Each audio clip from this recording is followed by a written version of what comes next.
All right, in this lesson, we're going to talk about how to add and subtract fractions that have unlike denominators. Remember, from previous lessons and previous work that we've done, in order to add or subtract a fraction, you have to have a common denominator. Well, not all fractions have like denominators, so we have to rewrite these fractions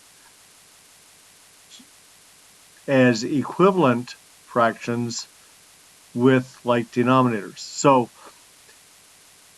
our goal is to rewrite as fractions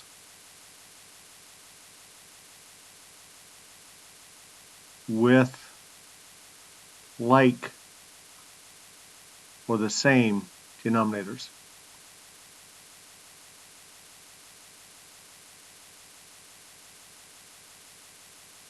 All right. And in order to do that, we have to find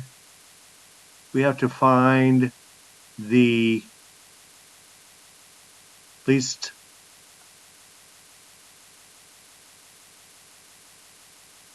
common multiple. We have to find the least common multiple of both denominators.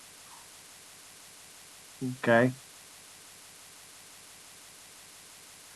And use that to find the common denominator. Okay. So that'll give us the common denominator. All right. So remember that multiples are taken the number times 2, the number times 3, the number times 4, and so on. All right. So let's do several examples. All right. The first example that we can do is, say, 3/4 plus 5/6. All right. So remember, our denominators are 4 and 6. So we're going to find the multiples of 4. All right. So 4 times 1 is 4, obviously. 4 times 2 is 8. 4 times 3 is 12. 4 times 4 is 16. 4 times 5 is 20. 4 times 6 is 24. And we can stop there because at the very least we could just multiply the two together, and that would give us the two denominators together, and that would give us a common multiple. Okay, so let's look at the multiples of 6. Obviously, 6 times 1 is 6. All right. 6 times 2 is 12. All right. And we can stop right there because we see that we have a 12. 6 times 2 is 12. And 4 times 3 is 12. So our common multiple or a common denominator here is going to be 12. Now, one of the things that I like to do when I'm rewriting it is I like to write it in vertical form. So I like to go 3/4 plus 5/6. Then the reason I like to do this is just simply because it's easier to see that I'm multiplying 4 times 3, and we know that we're going to end up with a denominator of 12. Okay, so 4 times 3 is 12. Remember, whatever we do on the bottom, we also got to do up on top. 3 times 3 is 9. All right. And over here, we know that we're going to end up with a denominator of 12.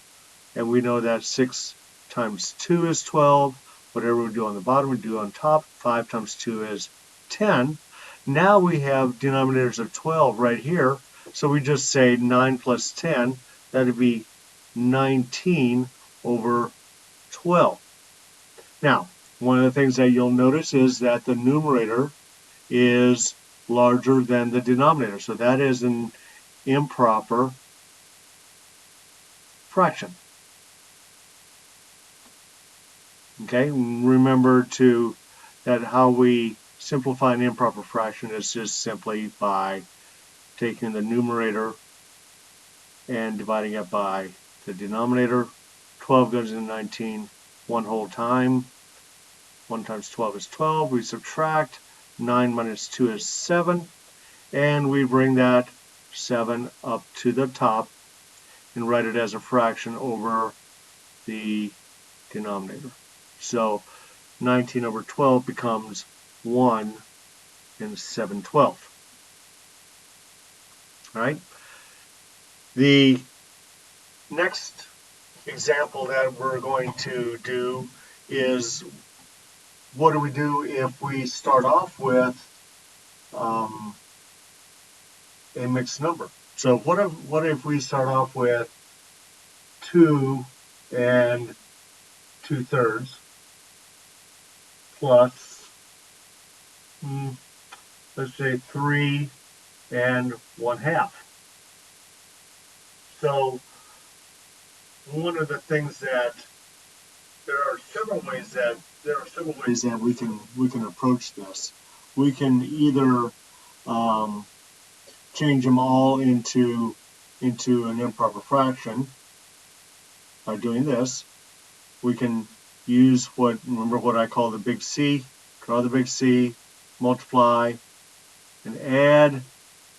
Draw the big C, multiply, and add. 2 times 3 is 6 plus 2 is 8. So this turns into an improper fraction of 8 over 3. 3 times 2 is 6 plus 1 is 7 over 2. All right, so let's find out. We have a denominator of 3 and a denominator of 2. So 3 times 1 is 3. 3 times 2 is 6. Remember the previous example, I had said that at the very least you just multiply together the 2, and you know that you can get a common denominator. Obviously, this is that case. 2 times 1 is 2. 2 times 2 is 4. 2 times 3 is 6. The common denominator is 6. Okay? So let's go 8 over 3 plus 7 over 2. All right? So remember, we have 3 times 2 is equal to 6. Whatever we do on the bottom, do on top. 8 times 2 is 16. 2 times 3 is 6. 7 times 3 is 21.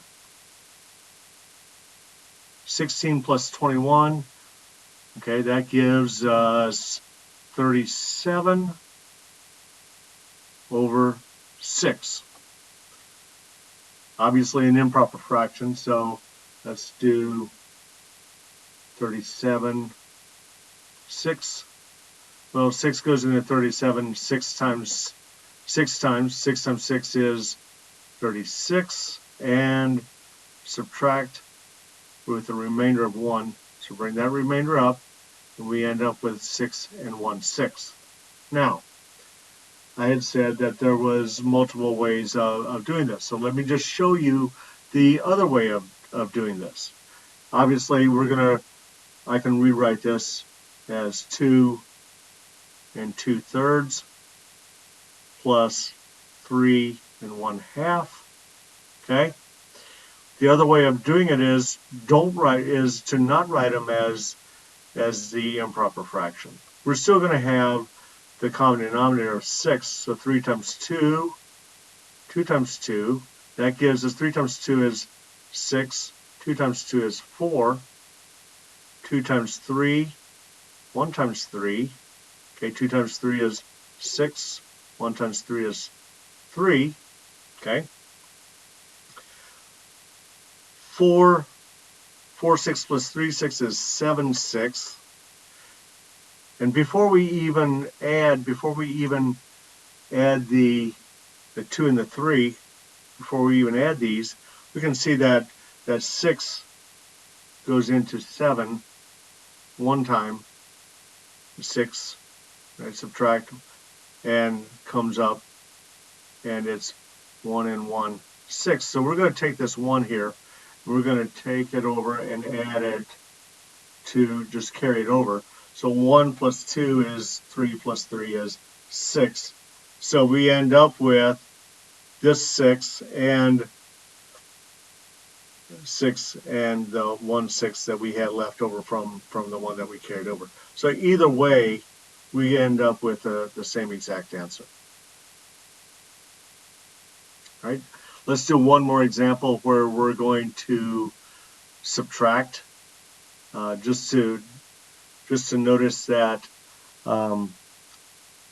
we do it exactly the same way. All right, so let's say 7/8 minus 3/5.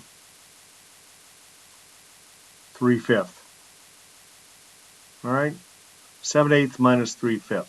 So let's do the multiples of 5.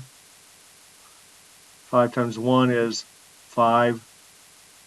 5 times 2, 10. 5 times 3, 15. 5 times 4, 20. 5 times 5, 25. 5 times 6, 30. 5 times 7, 35. 5 times 8, and we can stop with 5 times 8 because that's multiplying one times the other. All right, let's find the multiples of 8. 8 times 1 is 8. 8 times 2, 16. 8 times 3 is 24. 8 times 4 is 32. And 8 times 5 is 40. And we can see that, in fact, the least common multiple is 40. All right, so write it in vertical form. 7/8 minus 3/5. Write the equivalent fraction. 8 times 5 is 40. 7 times 5 is 35. 5 times 8 is 40. 3 times 8 is 24. And we're subtracting. Remember, we're subtracting here. So 5 take away 4 is 1. 3 take away 2 is 1. So we end up with 11 over 40. And because 11 is a prime number, it cannot be reduced any further. Okay, so that does it for this lesson. You should be able to complete all the classwork for this. The first part of the classwork is just simply finding the multiples of two numbers, and then the second part is actually adding and subtracting fractions with unlike denominators.